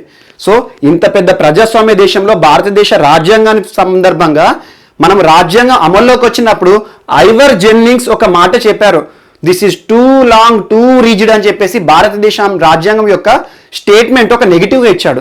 ఈ రాజ్యాంగం ఎక్కువ రోజులు బతకదు, ఈ దేశంలో ఇంతమంది జనాభాలో ఇంత పెద్ద రాజ్యాంగం ఎక్కువ రోజులు మనుగడ సాధించదు అన్నాడు. ఎవరు? ఐవర్ జెన్నింగ్స్. ఆ తర్వాత ఐవర్ జెన్నింగ్స్ ఈ శ్రీలంక రాజ్యాంగాన్ని రచించడంలో కీలక వ్యక్తి. శ్రీలంక రాజ్యాంగాన్ని రచించింది ఐవర్ జెన్నింగ్స్. సో ఆ శ్రీలంక రాజ్యాంగం జస్ట్ విత్-ఇన్ 3 years కనుమరుగు అయిపోయింది. సో చూడండి, ఐవర్ జెన్నింగ్స్ భారతదేశ రాజ్యాంగం ఇంత పెద్ద రాజ్యాంగం, ఇంత దృఢమైన రాజ్యాంగం, ఇది ఎక్కువ రోజులు ఈ ప్రజాస్వామ్య దేశంలో బతకదు అని ఒక నెగిటివ్ స్టేట్మెంట్ ఇచ్చిన వ్యక్తి ఈ రోజున 70 సంవత్సరాలు ఇండియన్ కాన్స్టిట్యూషన్ బతుకుతోంది. అదే శ్రీలంకను రచించిన అతను మన భారతదేశం పైన కామెంట్ చేశారు కదా, అక్కడ 3 సంవత్సరాలకే అంతమైపోయింది రాజ్యాంగం. సో ఇలాంటి రాజ్యాంగాలకు సంబంధించిన వార్తలు రెగ్యులర్గా కనబడుతూ ఉంటాయి. నేపాల్కి సంబంధించి కొత్త రాజ్యాంగం వచ్చిందని, రష్యాలో రాజ్యాంగ సంస్కరణలు చేపడుతున్నాయని, ఇలాంటి అంశాలు వస్తాయి. ఎప్పుడైనా వచ్చినప్పుడు వాటి గురించి చూడండి. ఓకే, ఈ రోజున మొత్తానికైతే శ్రీలంకలో పార్లమెంటరీ ప్రభుత్వమా, ప్రెసిడెన్షియల్ ఫార్మ్ ఆఫ్ గవర్నమెంటా, ఇదంతా పక్కన పెట్టేస్తే శ్రీలంకలో 2015లో 19వ రాజ్యాంగ సవరణ ద్వారా ఒక రాజ్యాంగం తీసుకొచ్చారు. దాని ద్వారా ప్రెసిడెన్షియల్ ఫార్మ్ ఆఫ్ గవర్నమెంట్ కొంచెం వీక్ చేశారు. ఈ రోజున మళ్ళీ దృఢమైన ప్రెసిడెంట్ అధికారాలు ఉండే ఉద్దేశంతో, లేదా పార్లమెంట్కి కూడా అధికారాలను పెంచుతూ రాజపక్సేలు బలంగా మారడానికి కొత్త రాజ్యాంగం తీసుకురాబోతున్నారు. ఎప్పుడైనా గుర్తుంచుకోండి, ప్రభుత్వాలు మారినప్పుడల్లా కూడా రాజ్యాంగాలను మారిస్తే అక్కడ మనుగడ ఉండదు. సో శ్రీలంకలో అందుకే తరచూ రాజ్యాంగాలు చచ్చిపోతూ ఉన్నాయి. సో ఇలాంటి పరిస్థితి వస్తుంది. సో లాస్ట్ 2015 ఎప్పుడంటే మైత్రిపాల సిరిసేన అధ్యక్షుడిగా ఉన్నప్పుడు, రనిల్ విక్రమసింఘే ప్రధానిగా ఉన్నప్పుడు శ్రీలంకలో రాజ్యాంగాన్ని సవరించడం జరిగింది. కొత్త రాజ్యాంగం వచ్చింది అనుకోండి అప్పుడు. సో ఇప్పుడు మళ్ళీ కొత్త రాజ్యాంగం విషయంలో ఒక వార్త నిలిచింది శ్రీలంక విషయంలో. అండ్ నెక్స్ట్, ఈ రోజున 2 మంత్రిత్వ శాఖల మధ్యలో ఒక ఒప్పందం జరిగింది. మినిస్ట్రీ ఆఫ్ షిప్పింగ్, సో నౌకాయాన మంత్రిత్వ శాఖ, మరియు ministry of skill development and entrepreneurship, so నైపుణ్యాభివృద్ధి శాఖ మంత్రి. సో ఈ 2 శాఖల మధ్యలో ఒక ఒప్పందం జరిగింది. మీకు మినిస్ట్రీ ఆఫ్ షిప్పింగ్ ఎవరు, మన్సుఖ్ మాండవీయ గారు, and Mahendranath Pandey ministry of skill development. మనం చూడండి రెగ్యులర్గా స్కిల్ డెవలప్మెంట్కి సంబంధించిన అంశాలను చూస్తున్నాం. ఎన్ఎస్డిఈ సంస్థతో ఏదైతే ఉందో, ఎన్ఎస్డిసి సంస్థతో నిన్న జరిగిన ఒక ఒప్పందం చూసుకున్నాం. స్కిల్ డెవలప్మెంట్కి సంబంధించి భారతదేశంలో ఎన్ఎస్డిసి అనే సంస్థ చూస్తుంది నైపుణ్యాభివృద్ధిలో భాగంగా అని చెప్పేసి. సో అలా మినిస్ట్రీ ఆఫ్ స్కిల్ డెవలప్మెంట్ ఎవరు, మహేంద్రనాథ్ పాండే, మరియు ministry of shipping Mansukh Mandaviya. ఈ 2 మంత్రిత్వ శాఖల మధ్యలో ఎవరైతే సెక్రటరీలు ఉంటారో వారి మధ్యలో ఒక ఒప్పందం జరిగింది ఈ 2 మంత్రిత్వ శాఖల మధ్యలో.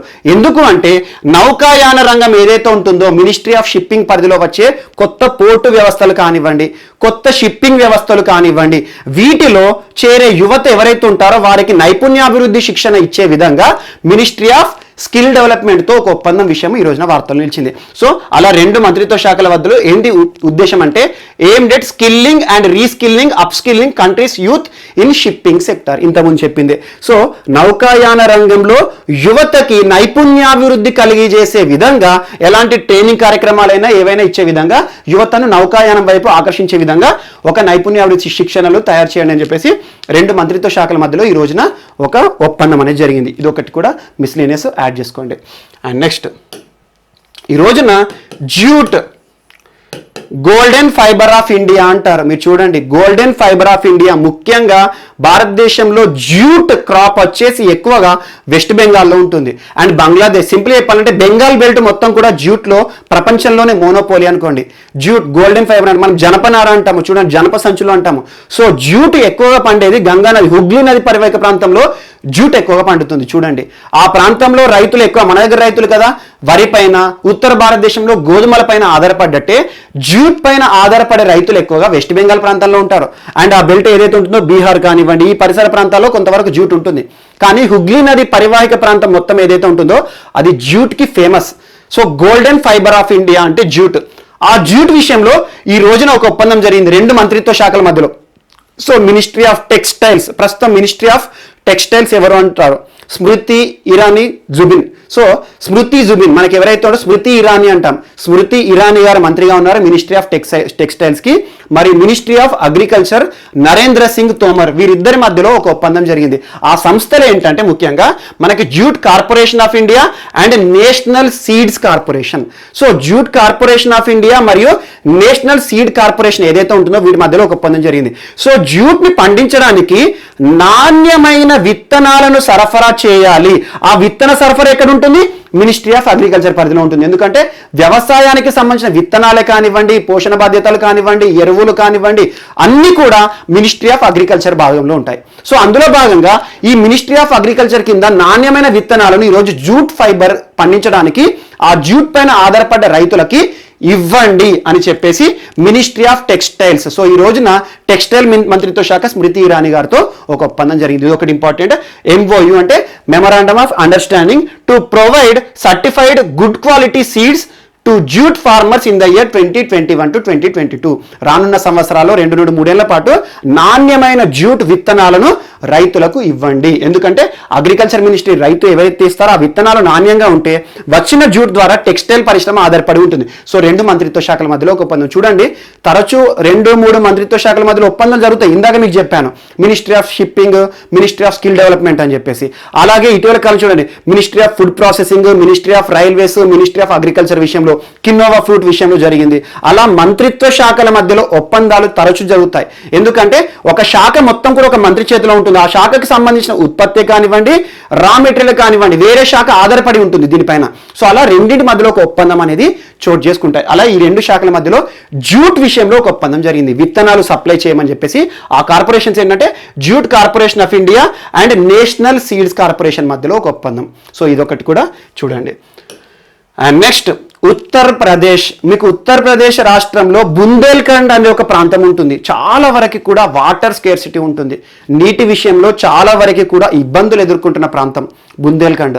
సో అలాంటి బుందేల్ఖండ్ ప్రాంతంలో ఈరోజు నీటి నిర్వహణ కోసం, వాటర్ మేనేజ్మెంట్ కోసము ఈ రోజున ఉత్తరప్రదేశ్ రాష్ట్ర ప్రభుత్వము ఒక దేశంతో ఒప్పందం చేసుకుంది. భారతదేశానికి మిత్రదేశము, నరేంద్ర మోడీ గారికి ఒక క్లోజ్ ఫ్రెండ్ బెంజమిన్ నెతన్యాహు మనం చూస్తూ ఉంటాము. సో ఇజ్రాయెల్ దేశంతో ఉత్తరప్రదేశ్ ఒక ఒప్పందం చేసుకుంది నీటి నిర్వహణ విషయంలో.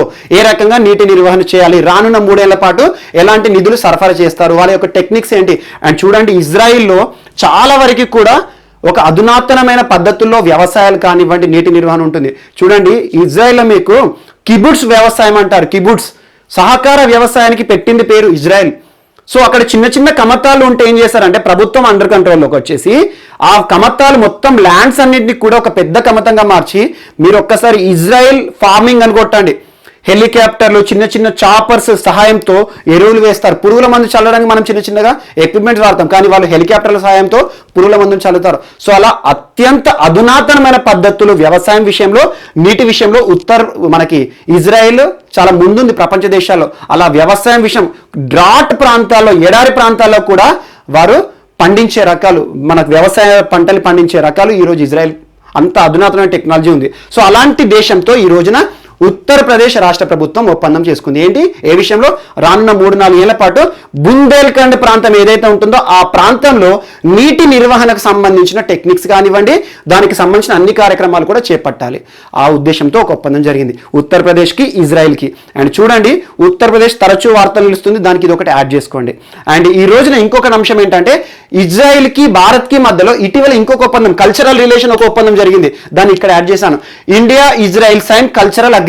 అంటే సింపుల్ ఏంటంటే పర్సన్ టు పర్సన్, ఇజ్రాయెల్ వ్యక్తులు మరి భారతదేశానికి సంబంధించి 2 దేశాల మధ్యలో ఉండే ప్రజలు ఎవరైతే ఉంటారో వీరు 2 దేశాలకు సంబంధించిన హిస్టరీ కానివ్వండి, కల్చర్ కానివ్వండి, సంస్కృతి పైన అవగాహన కలిగించే విధంగా 2 దేశాల ప్రజల మధ్యలో కూడా ఒక సంబంధాన్ని ఏర్పాటు చేసే విధంగా ఒక కల్చరల్ రిలేషన్స్ విషయంలో కూడా సైన్ జరిగింది. ఇది ఒకటి కూడా ఇంపార్టెంట్. బట్ దీనికి సంబంధించి మెయిన్స్లో ఇటువంటి ఇంపార్టెంట్, ఎందుకంటే మీకు కల్చర్ పార్ట్లో వస్తాయి, కానీ ప్రిలిమ్స్ పార్ట్కి వచ్చేసి ఇండియాకి ఇజ్రాయెల్ మధ్యలో ఇటీవల ఏ అంశం విషయంలో ఒప్పందం జరిగిందంటే కల్చరల్ అగ్రిమెంట్. అదొకటి ఈరోజు దీనికి యాడ్ చేసుకోండి. అండ్ ఇంకొకటి ఏంటంటే మినిస్ట్రీ ఆఫ్ రూరల్ డెవలప్మెంట్. ఆ మినిస్ట్రీ ఆఫ్ రూరల్ డెవలప్మెంట్ మరియు మినిస్ట్రీ ఆఫ్ ట్రైబల్ అఫైర్స్. ట్రైబల్కి సంబంధించి మనం తరచూ ఏదో ఒక అంశం చూస్తున్నాం. మీరు చూడండి, ఇటీవల కాలంలో మనకి నమత్ బసై అని చెప్పేసి కేరళలో చూసాము. ట్రైబల్ లాంగ్వేజెస్లో విద్యాభ్యాసము మరియు ట్రైఫుడ్ అనే ఒక అంశం, ట్రైఫెడ్ మరియు సంస్థలతో జరిగిన ఇటీవల కాలంలో ట్రైఫెడ్ అనే ఒక అంశం తీసుకొచ్చాం, ట్రైఫుడ్. దానికి సంబంధించిన అంశమే కానివ్వండి. ఈ రోజున ట్రైబల్కి సంబంధించి ఎవరైతే ఉంటారో సస్టైనబుల్ డెవలప్మెంట్ కోసము ట్రైబల్ సెల్ఫ్ హెల్ప్ గ్రూప్స్కి టెక్నాలజీ కానివ్వండి, వారికి ఎలాంటి లైవ్లీహుడ్ ఆపర్చునిటీస్ అని ఇచ్చే విధంగా 2 మంత్రిత్వ శాఖల మధ్యలో ఒప్పందం. Ministry of tribal affairs and ministry of rural development sign a joint communication to promote sustainable livelihood opportunity among tribal women self help groups. మీకు సెల్ఫ్ హెల్ప్ గ్రూప్స్ అంటే నిన్నటి క్లాస్లో చెప్పాను. ఏపీ గవర్నమెంట్ ఏదైతే ఉందో ఈ రోజున నిన్న అలనా గ్రూప్ మరియు రిలయన్స్ రీటైల్ తోటి సెల్ఫ్ హెల్ప్ గ్రూప్ ఎవరైతే మహిళలు ఉంటారో వారి యొక్క ఉత్పత్తులకి మార్కెటింగ్ సౌకర్యం కలిగించే విధంగా ఒక ఒప్పందం జరిగింది అన్నాను. సో ఈ రోజున 2 మంత్రిత్వ శాఖలు, ministry of rural development and ministry of tribal affairs మధ్యలో ఒక ఒప్పందం జరిగింది. అలా ఎస్హెచ్ఈ గ్రూప్ల కింద ఉండే ట్రైబల్ విమెన్ ఎవరైతే ఉంటారో వారికి లైవ్లీహుడ్ ఆపర్చునిటీస్ పెంచే విధంగా, ఇంకా కూడా వారికి కొన్ని ఉత్పత్తులు పెంచే విధంగా, వారికి ఆపర్చునిటీస్ ఇచ్చే విధంగా ఒక ఒప్పందం జరిగింది. అండ్ నిన్నటి కూడా ట్రైఫుడ్ కూడా ఇలాంటిది చూడండి, ట్రైఫెడ్ సంస్థ under ministry of tribal affairs and food processing ministry. మీకు నేను చెప్పాను ఎగ్జాంపుల్, హరిసిమ్రత్ కౌర్ బాదల్ మంత్రిగా ఉన్నారని చెప్పేసి, ఆ మంత్రిత్వ శాఖల మధ్యలో ట్రైఫుడ్ అనే ఒక అంశం 2 రాష్ట్రాల మధ్యలో ఇప్పుడు స్టార్ట్ అవుతున్నాయి అని చెప్పేసి మీకు ఛత్తీస్గఢ్ రాష్ట్రము అని అండ్ మహారాష్ట్ర రాష్ట్రం చెప్పాను. సో అలాంటిది ఒక ఒప్పందం. కానీ ఇక్కడ ఏంటంటే కేవలం ట్రైబల్ విమెన్ విషయంలో SHG స్వయం సహాయక బృందాలు. సో వీళ్ళు ఏం చేస్తారు, కొన్ని ఉత్పత్తులు చేస్తారు. ఎగ్జాంపుల్ వాళ్ళు తివాచీలు పరచడమే కానివ్వండి, లేదా వుడ్ రిలేటెడ్ కానివ్వండి, సో ఇలాంటి అంశాలు సబ్బులు తయారు చేయడం కానివ్వండి, అలా మాకు చాలా ఉంటారు. డ్వాక్రా SHGs ఉంటారు. సో ఇలాంటి SHGs ఎవరైతే వాళ్ళకి ఇంకా కూడా ఉపాధి అవకాశాలను పెంచే విధంగా ఈరోజు గ్రామీణ ప్రాంతాల్లో వీరి యొక్క యాక్టివ్నెస్ ఇంకా పెంచే విధంగా 2 మంత్రిత్వ శాఖల మధ్యలో ఒప్పందం జరిగింది. సో ఈరోజు చూడండి మంత్రిత్వ శాఖల మధ్యలో ఒప్పందాలు దాదాపు 3 అంశాలు నిలిచాయి. ఇవి 3 చూడండి, ఆ ఇష్యూ ఏంటో చూడండి సరిపోతుంది. అండ్ నెక్స్ట్ ఈ రోజున ఎస్బీఐ బ్యాంక్కి అశ్విని భాటియా గారు ఎండీగా నియమితులయ్యారు. ఎండి, దాంతోపాటు ఈ టాపిక్ చెప్తాను. SBI state bank of India భారతదేశంలో పెద్ద బ్యాంకు. సో ఈ రోజున పబ్లిక్ సెక్టర్ బ్యాంకులో అతిపెద్ద బ్యాంకు SBI. సో ఈ SBIకి ఎండీగా ఇప్పటి వరకు డిప్యూటీ మేనేజింగ్ డైరెక్టర్గా ఉన్న అశ్విని భాటియా గారిని కేంద్ర ప్రభుత్వం ఇటీవల నియామకం చేసింది. కేంద్ర నియామకాల కమిటీ వారు ఈ ఆమోదం చెప్పడం జరిగింది. దీనికి సంబంధించి డిపార్ట్మెంట్ ఆఫ్ ఫైనాన్షియల్ సర్వీసెస్ వారు ఇతని నేమ్ని నేమ్ని తీర్మానం చేశారు. ఏంటంటే ఇప్పటి వరకు మీరు చూడండి, మార్చి 31న SBI MD PK గుప్తా గారు రిటైర్మెంట్ అవ్వడం జరిగింది. ఆ తర్వాత మేనేజింగ్ డైరెక్టర్గా ఉన్న అశ్విని భాటియా గారు రానున్న సంవత్సరాలు 2022 వరకు మే 31 వరకు ఇక SBI బ్యాంక్కి మేనేజింగ్ డైరెక్టర్గా ఉండబోతున్నారు. సో అలా నియామకాల వ్యక్తుల విషయంలో అశ్విని భాటియా గారి అంశాన్ని తీసుకోండి. SBI భారతదేశంలో పెద్ద బ్యాంకు, రానున్న మేనేజింగ్ డైరెక్టర్ ఎవరంటే ఇప్పుడు మనకు అశ్విని భాటియా. ఇప్పటి వరకు డిప్యూటీ మేనేజింగ్ డైరెక్టర్గా పనిచేశారు. ఓకేనా, దానికి సంబంధించి క్యాబినెట్ ఆమోదం చెప్పింది. ఇక రానున్న కాలంలో తను SBIకి 2022 వరకు మేనేజింగ్ డైరెక్టర్గా ఫుల్ ఫ్లెడ్జ్గా ఆఫీస్లో నిర్వహిస్తారు. అండ్ ఇంకోటి ఏంటంటే ఈ రోజున HSBC bank Hong Kong and Shanghai banking corporation, HSBC full form Hong Kong and Shanghai banking corporation. ఇది భారతదేశంలోనే మొట్టమొదటి ఫారెన్ బ్యాంక్. ఈ రోజు ఏ విషయంలో అంటే గ్రీన్ డిపాజిట్ ప్రోగ్రామ్ చేయడంలో. గ్రీన్ డిపాజిట్ ప్రోగ్రామ్ అంటే టోటల్ కూడా ఇక ఏది కూడా ప్రకృతికి విఘాతం కలిగించే విధంగా కానివ్వండి, ఎకో ఫ్రెండ్లీ విషయాల్లో కానివ్వండి, ఎకో ఫ్రెండ్లీ ఇంధన విషయాల్లో కానివ్వండి, పేపర్లెస్ విషయంలో కానివ్వండి, సో అన్నీ కూడా ఇక గ్రీన్ డిపాజిట్ ప్రోగ్రామ్ని చేస్తామని చెప్పేసి భారతదేశంలోనే మొట్టమొదటి విదేశీ బ్యాంక్ ఈరోజు HSBC ఏదైతే ఉందో గ్రీన్ డిపాజిట్ ప్రోగ్రామ్ని ప్రారంభించింది. అలా రానున్న కాలంలో HSBC ఏంటంటే టోటల్గా పర్యావరణానికి సంబంధించి అన్ని కూడా పర్యావరణానికి ఆధారంగా పనిచేసేవి. ఎగ్జాంపుల్ ఏంటంటే పర్యావరణానికి విఘాతం కల్పించే ఐటమ్స్ వాడకపోవడం కానివ్వండి, ఎలాంటి అంశాలతో ఈరోజు HSBC కూడా వార్తలు ఇచ్చింది. బట్ ఇక్కడ SBI అనేది మాత్రం మోస్ట్ ఇంపార్టెంట్. SBIకి నూతన MDగా ఎవరు నియమితులయ్యారు అది కూడా చూడండి.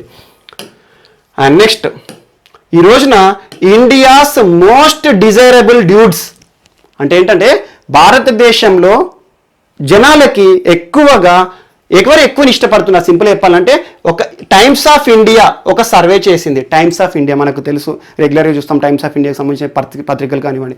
టైమ్స్ ఆఫ్ ఇండియా ఎలక్షన్ సంబంధించి సర్వేలు చేస్తుంది. కొన్ని ఏంటంటే పబ్లిక్ పల్స్ని తెలుసుకోవడానికి కొన్ని సర్వేలు చేస్తుంది. ఈ రోజున times of India A survey చేసిందంటే భారతదేశంలో 40 సంవత్సరాల కంటే తక్కువ ఉన్న హీరోలు సినిమా ఇండస్ట్రీకి సంబంధించి బాలీవుడ్ కానివ్వండి, టాలీవుడ్ కానివ్వండి, పాలీవుడ్ కానివ్వండి, కోలీవుడ్ కానివ్వండి, ఏదైనా సరే భారతదేశంలో ఉండే సినీ పరిశ్రమకు సంబంధించిన హీరోలు మరియు క్రికెటర్స్ అందరినీ కూడా 40 ఇయర్స్ కంటే తక్కువ ఉండే వారిపైన ఒక సర్వే చేసింది. ప్రజల నుండి ఓట్లు కోరింది. ఎవరు most desirable hero, most desirable person అని చెప్పేసి, అంటే ప్రజాదరణ కలిగిన గొప్ప వ్యక్తి ఎవరు మీ దృష్టిలో అని చెప్పేసి, మోస్ట్ ఫాలోయింగ్ ఉన్న వ్యక్తి ఎవరు అని చెప్పేసి ఒక సర్వే చేసింది. అందులో టాలీవుడ్ నుండి కూడా రామ్ చరణ్, ప్రభాస్, మహేష్ బాబు, అల్లు అర్జున్ ఇలాంటి వాళ్ళు చాలా మంది ఉన్నారు. సో ఇందులో టాప్ ప్లేస్లో ఎవరున్నారంటే షాహిద్ కపూర్.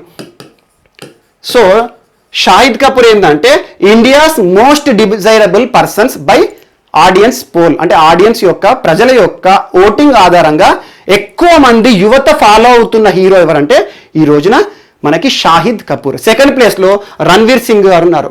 అండ్ థర్డ్ ప్లేస్లో ఉన్న వ్యక్తి కీలకం. టాలీవుడ్ నుండి ఏకైక వ్యక్తి టాప్ 10లో చోటు సంపాదించుకున్న వ్యక్తి విజయ్ దేవరకొండ. మనకు తెలుగు సినిమాలో చాలా మందికి కూడా తెలుసు. విజయ్ దేవరకొండ టాప్ 10లో ప్లేస్ సంపాదించుకున్న ఏకైక తెలుగు హీరో. సో ఈ రకంగా ఒక మోస్ట్ డిజైరబుల్ పర్సనాలిటీ విషయంలో ఇటీవల టైమ్స్ ఆఫ్ ఇండియా ఒక సర్వే చేసింది. అందులో టాప్ 3 ప్లేస్లో ఉన్న వారి గురించి మీకు చెప్పాను. సో ఇది ఒకటి కూడా ఇంపార్టెంట్. సో ఇందులో లిస్ట్లో చాలా మంది ఉన్నారు, బట్ అవసరం లేదు. టాప్ 3 ఏంటంటే మన తెలుగు వాడు ఎవరున్నారు ఇటువంటి అడగారు ఎగ్జామ్లో, బట్ ఇది కూడా ఒక వార్త ఉంది కాబట్టి మీకు చెప్పడం జరిగింది. And next Tokyo 2020 Japan. మీరు చూడండి ఎన్నికలు, ఒలింపిక్స్ జరగాల్సింది ఈసారి పోస్ట్పోన్ అయినాయి నెక్స్ట్ ఇయర్ జరగాలి, జూలై ఆగస్ట్ ఆ టైంలో జరగాలి. సో అది కూడా ఇప్పటికి వీరికి సంబంధించిన స్పాన్సర్లు కానివ్వండి వీరందరూ కూడా ఇప్పుడు నిర్వహించే పరిస్థితి లేదని చెప్పేసి చాలా మంది కూడా పోల్ కండక్ట్ చేశారు ఈ ఎన్నికలు నిర్వహించాలా లేదా అని చెప్పేసి. సో ఈ ఎన్నికలకు దాదాపు 27% అసలు అవసరం లేదు, ఒలింపిక్స్ ఇప్పుడున్న పరిస్థితుల్లో నిర్వహణ వద్దు అని చెప్పేసి కొంతమంది చెప్పడం. అలా మోర్ దాన్ 50% ఈ రోజున టోక్యో జరిగే ఏవైతే ఉంటాయో ఒలింపిక్స్ క్రీడలు వాటికి సంబంధించి అందరూ కూడా చాలా మంది విముఖంగా ఉన్నారు. అదొకటి. అండ్ భారతదేశానికి సంబంధించి ఇక్కడ ఇంకొక ఇన్ఫర్మేషన్ రాసుకోండి. అదేంటంటే టోక్యోలో జరగనున్న ఒలింపిక్స్ 2021 ఏదైతే ఉంటుందో దానికి స్పాన్సర్షిప్ టైటిల్ గెలుచుకుంది ఏంటంటే ఐనాక్స్ గ్రూప్. దీన్ని ఎవరు అప్రూవల్ చేశారంటే ఇండియన్ ఒలింపిక్స్ అసోసియేషన్ సంస్థ ఏదైతే ఉంటుందో ఆ సంస్థ ఇటీవల ఒక అంశాన్ని ప్రకటన చేసింది. ఏంటంటే ఒక్కొక్క క్రీడకు ఒక్కొక్క స్పాన్సర్ ఉంటుంది. ఇటీవల మనం చూసాము. క్రికెట్ విషయానికి వస్తే ఐపీఎల్కి ఈసారి స్పాన్సర్ టైటిల్ ఎవరు అంటే డ్రీమ్ 11 అని మనం చూసాము.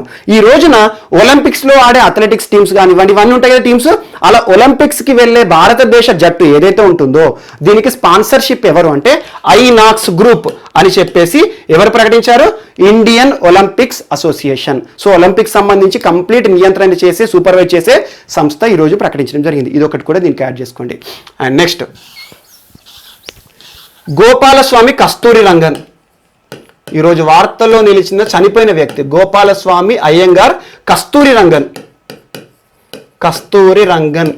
మైసూర్ టీం, కర్ణాటక టీం తరపున చాలా వరకు మ్యాచెస్ ఆడాడు, రంజీ మ్యాచెస్ ఆడాడు. 1940s 1950s ఆడిన ఒక వ్యక్తి తర్వాత కామెంటేటర్గా మారాడు క్రికెట్లో. మీరు చూడండి క్రికెటర్స్ ఎవరైతే ఉంటారో రిటైర్మెంట్ ప్రకటించిన తర్వాత అదే క్రికెట్ క్రీడకు సంబంధించి వాళ్ళ సర్వీసెస్ ఇస్తారు, కామెంటేటర్గా ఇస్తారు. మరియు దాంతోపాటు కొంతమంది పిచ్ క్యూరేటర్గా చేస్తారు, కొంతమంది ఎంపైర్గా మారిన వాళ్ళు కూడా ఉన్నారు. సో అలా కొంతమంది కోచ్గా చేస్తారు. ఇటీవల దీనికి సంబంధించి గోపాలస్వామి అయ్యంగార్ ఏంటంటే ఒకప్పటి మాజీ క్రికెట్ క్రీడాకారుడు, తర్వాత కామెంటేటర్గా చేశాడు, పిచ్ క్యూరేటర్గా కూడా చేశాడు. సో ఇటీవల చనిపోవడం జరిగింది. కర్ణాటక రాష్ట్రానికి సంబంధించిన వ్యక్తి.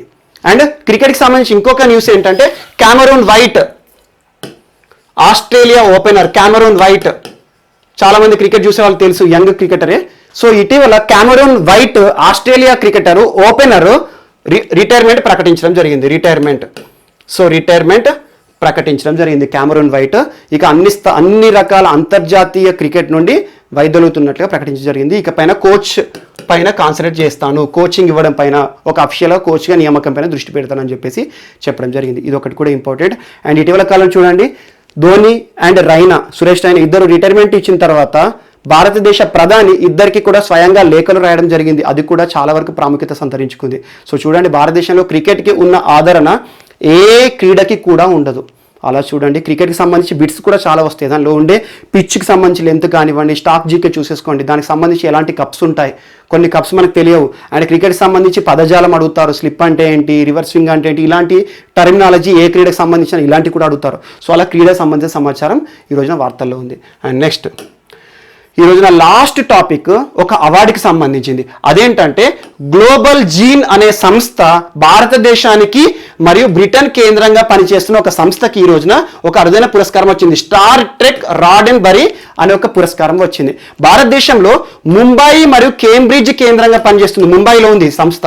దీనికి ఇటీవల ఈ స్టార్ ట్రెక్ అనే రాడెన్బెరీ పేరు మీద ఒక పురస్కారం దక్కింది. దీనికి ఎందుకు ఇస్తారంటే దీని యొక్క ఉద్దేశం ఏంటంటే కోవిడ్ పైన పోరు చేసే నూతన ఆవిష్కరణ చేసే సంస్థలు. అంటే సింపుల్గా మీరు చూడండి ఈ అవార్డును కూడా ఎప్పుడు ఏర్పాటు చేశారంటే కరోనా పరిస్థితుల కాలంలోనే ఏర్పాటు చేశారు. సో స్టార్ ట్రెక్ అవార్డు దేనికి సంబంధించి అంటే కరోనాకి సంబంధించి నూతన పరిశోధనలు ఆవిష్కరణలు చేసే సంస్థలకి ఇచ్చే అవార్డు. ఎవరి పేరు మీద ఇస్తారంటే రాడెన్బరీ అనే ఒక వ్యక్తి పేరు మీద ఇస్తారు. తను ఏంటంటే ఒక టీవీ ఛానల్లో చాలా వరకు అవగాహన కార్యక్రమాలు తీసుకొచ్చారు, టీవీ ధారావాహిక ప్రచారాల ద్వారా కోవిడ్ సంబంధించి కానివ్వండి ఇలాంటి అవగాహన కార్యక్రమాలు తీసుకొచ్చారు. సో తనకి జ్ఞాపకార్థము ప్రతి సంవత్సరం కూడా ఇకపైన అవార్డ్స్ ఇస్తామని చెప్పారు. ఈసారి ఫస్ట్ అవార్డ్స్ కోవిడ్ పై పోరు కోసము నూతన ఆవిష్కరణ చేసే సంస్థలకు ఇచ్చే అవార్డు ఈసారి భారతదేశము మరియు లండన్ కేంద్రంగా బ్రిటన్ కేంద్రంగా పనిచేస్తున్న సంస్థ ఏంటంటే గ్లోబల్ జీన్ అనే ఒక సంస్థకి దక్కడం జరిగింది. సో ఇది మిస్లేనియస్ పాయింట్, ఇది వచ్చినా రాకున్నా ఒక పాయింట్ ఎక్స్ట్రా పాయింట్గా యాడ్ చేసుకోండి. సో ఇది ఈరోజు అవార్డుల విషయానికి వస్తే, సో మీరు చూడండి continue 2 days Vinayaka Chavithi and Sunday 2 days కూడా హాలిడేస్ రావడం జరిగింది. సో హాలిడేస్ టైంలో ఎప్పుడు కూడా ఇష్యూస్ ఎక్కువగా ఉండవు, కానీ కొన్ని ఇష్యూస్ మ్యాక్సిమం ఇష్యూస్ ఏవైతే ఉన్నాయో వాటిని కలెక్ట్ చేసేసి వార్తల్లో నిలిచిన అంశాలన్నింటి కూడా మీకు ఇవ్వడం జరిగింది. సో ఏదో ఒక ఇష్యూ అయితే మనకు దొరుకుతాయి. సో ఇంపార్టెంట్ అయినా అన్ఇంపార్టెంట్ అయినా ఏది కూడా మనం చెప్పలేము. ఎగ్జామ్లో ఎగ్జామినర్కి ఇంపార్టెంట్ సందర్భం లేదు. వార్తల్లో ఉన్న ఏ టాపిక్ అయినా ఇంపార్టెంటే, ఎగ్జామ్లో వస్తే అది ఇంపార్టెంట్ అని మనం అనుకుంటాం. సో ఏ టాపిక్ నిలిచినా కూడా ఒకసారి జస్ట్ దానిపైన అవగాహన పెంచుకోండి. సో అలా 2 days కంటిన్యూ హాలిడేస్ వచ్చినాయి, అయినా కూడా మీకు ఈ ఇన్ఫర్మేషన్ ఇవ్వడం జరిగింది. అండ్ నెక్స్ట్ క్లాస్ రానున్న క్లాస్ ఏదైతుందో దాన్ని మనం మళ్ళీ కలుద్దాము. Thank you.